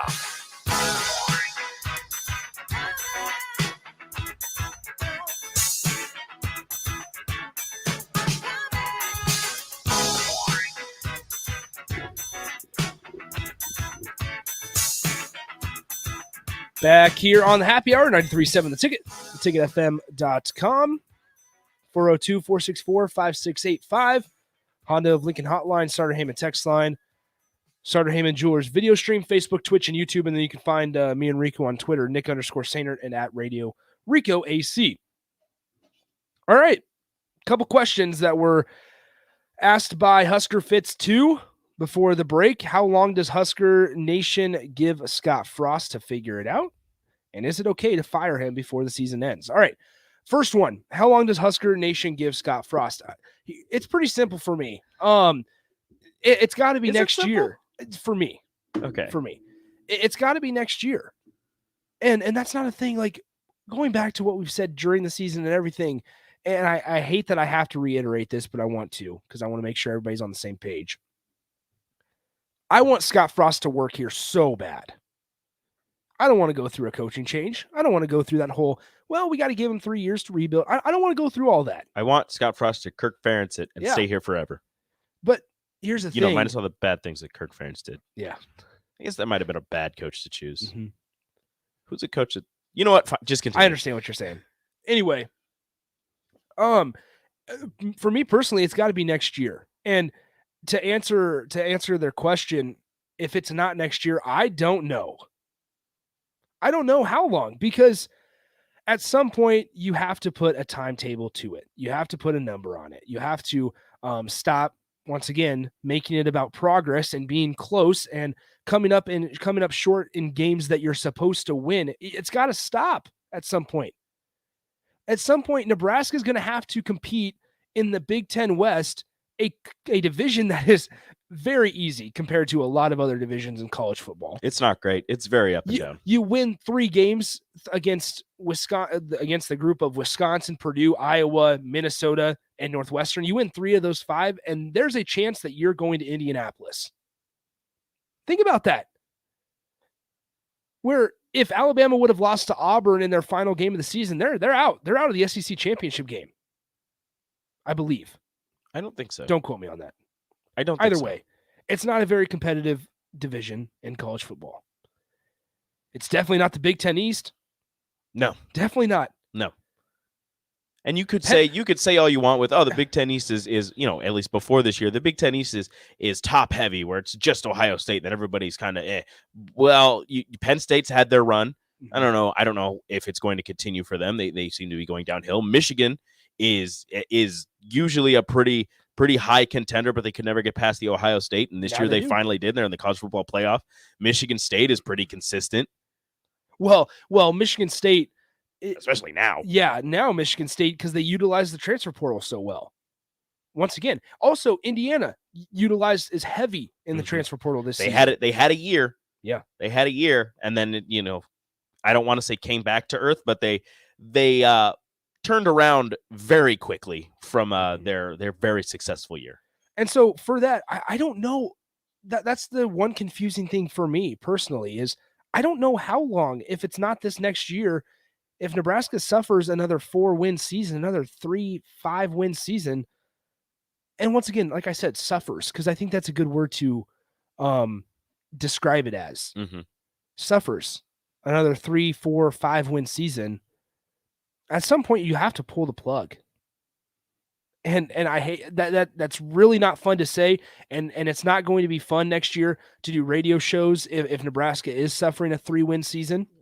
It's not going to be fun. I don't want to do that again. For me, the whole, how long does Husker Nation get? I mean, it depends on what section of Husker Nation you're asking.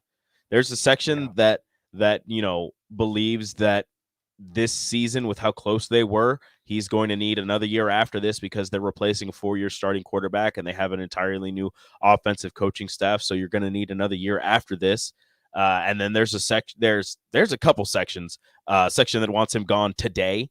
There's a section that'll give him a game if he loses to Northwestern. And there's a section that Nick is in currently, where you just need to prove that you can win with this team in this conference this next year, because you haven't had a winning season. Yeah. You haven't made a bowl game.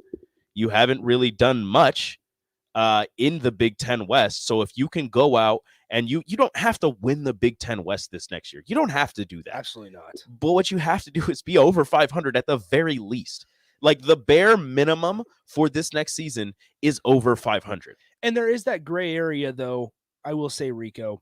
There is that gray area of mixing in, figuring out that, being over 500, getting that bowl game like you should be for where Nebraska's program is at. But then there's also that gray area of mixing those expectations with the expectations that you put on a coach in year 5 at a program like Nebraska. Yeah, because you could win 6 games and it could look terrible. It could look awful.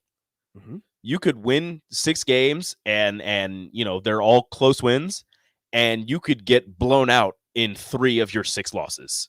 And that's not great. That's not good at all. I'm not going to say that's worse than 3 wins, but you don't feel good about a 6-win season like that. No matter how high and mighty you're going to feel going to a bowl game, if you get blown out 3 times during a season, that's that Bo Pelini stuff that everybody was so upset about. Is he's winning 9 games, but he's getting blown out against everybody else. So who cares? Let's get to some of your reaction on the text line. Outdoors Kevin says win 6 games. Somebody else says college football is more like college basketball now. You need to attack the transfer market, and JUCO ranks more. Even top-end FCS talent would help us. You need to get a lot more, not just a few. Yeah, I will say that. That's something, and this might not be a knock. Maybe they're encouraged by what they have in their rooms, I suppose. But despite getting Deshaun Singleton and now Tommy Hill, and they got that transfer from New Mexico State, they haven't been extremely active in the portal. I think it's hard. As active as personally I was expecting, or like Rico just said, yeah, good point, as they were expecting. Well, I think it's hard for them, not because, they can't attract anybody to go to Nebraska, but because they're not really looking to fill defensive positions really on the transfer market. They have a bunch of people who they feel extremely confident in, and the defense, although they lost a lot of talent, and there's going to be a couple of players probably from that defensive side of the ball that are drafted, they feel really confident with what they have back there right now. And I kind of do too. The offensive side of things, it's harder because you have a running back room that's full, and you just got a transfer running back in there. I'm not saying that they can't go out and get one.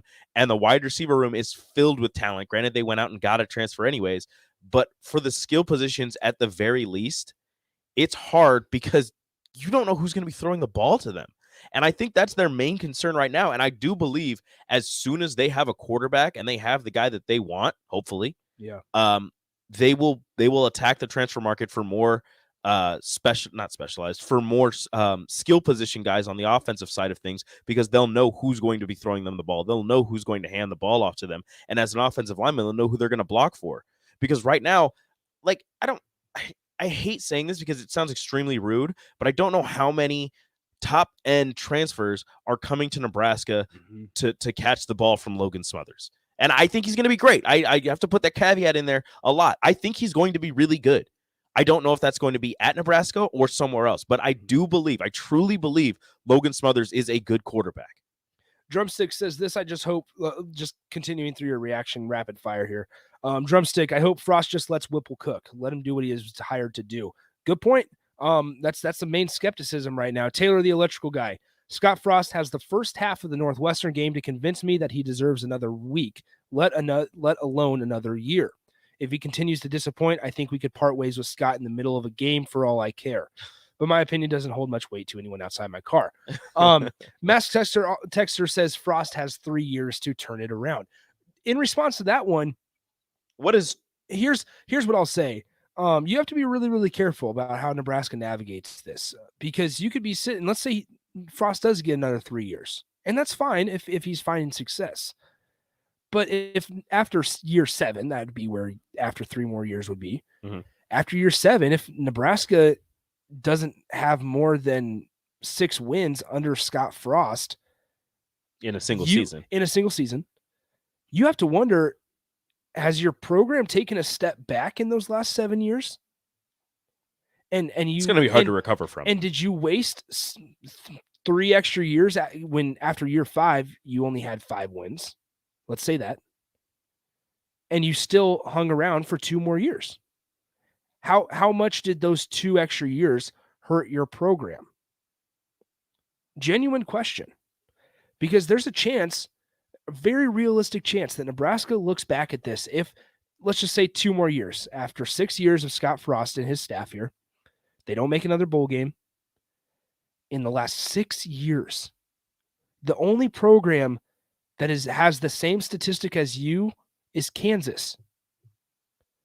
Rutgers maybe, but Rutgers made a bowl game they were able to go into a bowl game. But it's Kansas. Where's And- Nebraska ever been in the same conversation as Kansas in football and been okay with it? Husker fans love to rag on Kansas, but they have something in common currently. I'm really, really interested on how Nebraska is going to navigate this if there's not a good amount of success next year. Because I hate to bring this up, but I'm going to, because I think it's going to light a fire. It's necessary. And we're in sports radio, and it's going to be fun to see the reaction. Mike Riley made bowl games and won. And after 7, if you want to give him 3 more years and not finding a bowl game, not finding success, and fire him after year 7, that's okay. But how are you going to be able to pitch that to your fan base, to the guys that you're, the athletes, the players, the men that you're trying to bring into your program, and say, listen, our program's in a much better place than it was 7 years ago, when we haven't made a bowl game in the last 7 years? Unfortunately, that's a realistic possibility, because you can say all you want about how the schedule lightens up next year. But at the end of the day, you haven't beaten Northwestern consistently. You haven't beaten Purdue consistently. You haven't beaten Iowa and Wisconsin at all. It's still trying to find win against teams that you play year in and year out. Don't worry about the crossovers. Don't worry about the fact that you don't have Ohio State on the schedule. You have Michigan on the schedule for multiple years. Don't worry about the fact that Iowa gets Rutgers and Maryland year in and year out. Doesn't matter. What matters is playing the teams that you play year in and year out. And Nebraska under Scott Frost has not found a way to beat any of them consistently. One last one before we get to break, and we'll talk about this after we come back as we wrap up happy hour and get you ready for old school. Frost gets 3 years because Nebraska head coaching job isn't what it was 20 years ago. Only Urban Meyer can turn it around if Frost can't. Here's what I'll say. If Nebraska head coaching job isn't what it used to be, why are folks not, I didn't mean to say you. Why are folks okay with having it that way? High standards, right? Mm-hmm. High expectations. Hold them to that standard. That plays a big part in deciding how successful or how hard it is to win, or how respectable your job is or your program is. That plays a big part. Holding people to standards, holding folks to expectations. 402-464-5685. Get your final thoughts in. We will get to old school. After the next segment, we'll wrap up with your thoughts. Send in your phone call, send in your text. We'll get to them all next up on the Happy Hour. Follow Nick and Enrique on Twitter at Nick_Sainert and at Radio Rico AC. More of Happy Hour is next on 93.7 The Ticket and theticketfm.com. In every office, there's 2 types of people. There are those who bring in bagels and those who eat the bagels that someone else brought in. Everybody likes the first person. Be that first person. Weekday mornings at 7:30, you have a chance to win a business box of bagels from Bagels & Joe. All you have to do is shut up, Sipple. 2 questions for you, 2 for Sip. Win and the bagels are yours. Lose, well, you don't want to lose. You lost Monday, you lost Wednesday, you're a loser. Shut up, Sipple. Weekday mornings at 7:30, brought to you by Bagels & Joe. You can search online for hours to find the best electricians in Lincoln and the surrounding area, but I'll save you time. High Electric has been serving their customers for 30 years for both residential and commercial properties.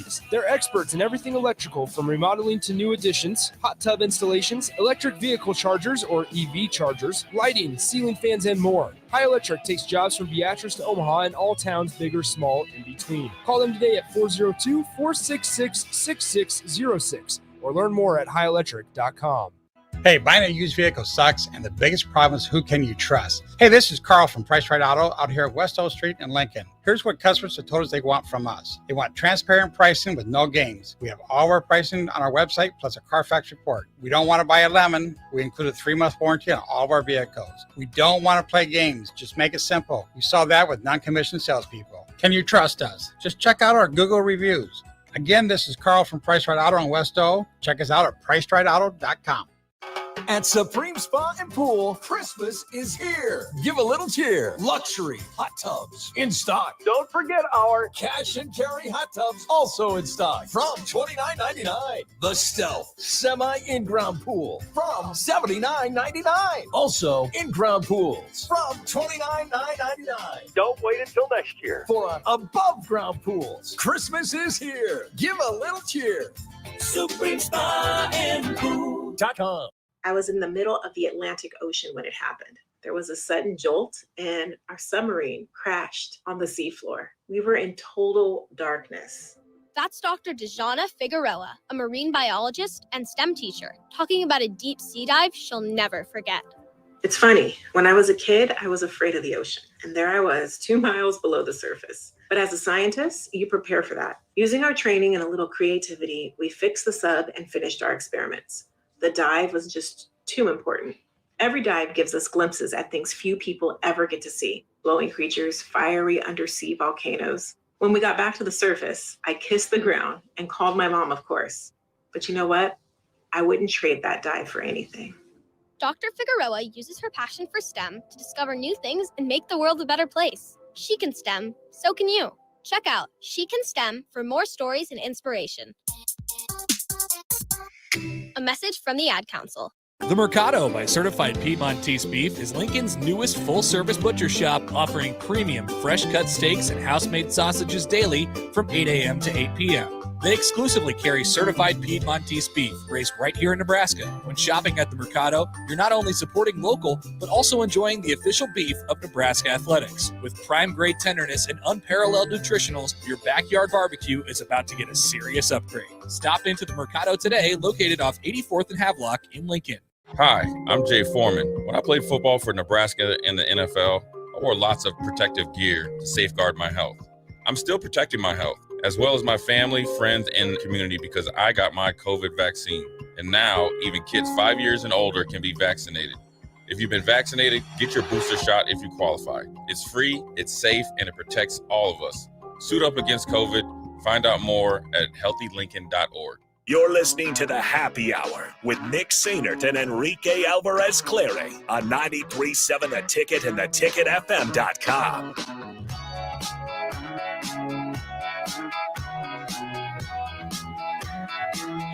Back here one final time before we ship you guys off to Jay Foreman, Tom Stevens, and a little bit of myself for Old School on a Tuesday. Hope your Tuesday afternoon is going well. Glad you're spending it with us. Air Force is up on Louisville in the Serve Pro First Responder Bowl, 28-14. Louisville has a 4th and 1 with 18 seconds left in the first half. All right, before we finish up the show, let's go ahead and hit the phone line. Mike has been waiting all break long. Mike, appreciate you sitting tight. What's on your mind, man? Hey, I just wanted to talk about you guys' argument. And, you know, if you were a debater, you could probably come down on either side of it. But I don't think it's as simple as Riley went to a bowl game in his second year. Frost has it. Mm-hmm. Number one, I don't see him Frost lasting beyond next year if he can't make a bowl game. Mm-hmm. But, you know, it was a different situation with Riley. His last year, the team literally just quit on him. You're right. I was up in Minnesota, and I left in the third quarter. I was so mad. My wife got mad that I left everyone we were with. Says, if they don't care, I don't care. I mean, there'd be guys an arm length away from a ball carrier, and they wouldn't even make the effort. So I think you have that dynamic. They were just getting annihilated in their losses. And you had an athletic director who was fired, not just because of Mike Riley, but there are a lot of issues within the athletic department. So to me, it's kind of a little bit of a different situation when you just say, well, he made a bowl game, but boy, the program was just an absolute disaster that third year, and something had to be done. Now you can argue, okay, 3-9, how do you defend that? And it's pretty hard to, but you know, I guess I just feel it's a different situation. Yeah. Thanks a lot. Yeah. Good point, Mike. That's a good conversation to have. Absolutely. Appreciate the call. Couple minutes left here in the show. We got this unnamed texter sent this in. They say this. Yeah, we should have gotten rid of Amy Williams after 4 crappy seasons, so we don't look back and think we have wasted any more time with her. Support Frost throughout the rest of his contract. Let him coach and let the athletic director decide when he needs to leave. Amy Williams made the NCAA tournament in her second year. She also made the WNIT last year. She found success early on. She was 20. They were 21-11 in year 2. Nobody was advocating for her to be fired. Also, we're letting the athletic director do his job. That's exactly what I was going to say at the beginning of this conversation, and I'm more than happy to go back. We both agreed that we want Frost to work so bad here, and we don't want to have to fire him. We don't want to have to go through a coaching change. This whole, I don't know if this is where people are going, but I want to say this before we end out the show. I see a lot of things on Twitter, a lot of things in articles and stuff like that the media loves to talk about Nebraska sports when they're down, when they're bad. This is not fun. This is hard. I hate when Nebraska sports are bad. This offseason is going to be a pain.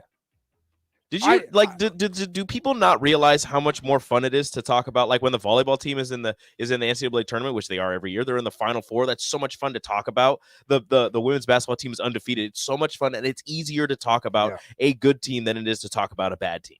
Yeah, I just want to put that out there because I don't want to be thought to as that. That I enjoy talking about a suffering program. Good stuff today, guys. Appreciate you guys hanging out with us for 2 hours. We're back to an hour tomorrow. Aaron Sorensen will join us. We'll talk to you then. See ya. Adios. Hey, buying a used vehicle sucks, and the biggest problem is who can you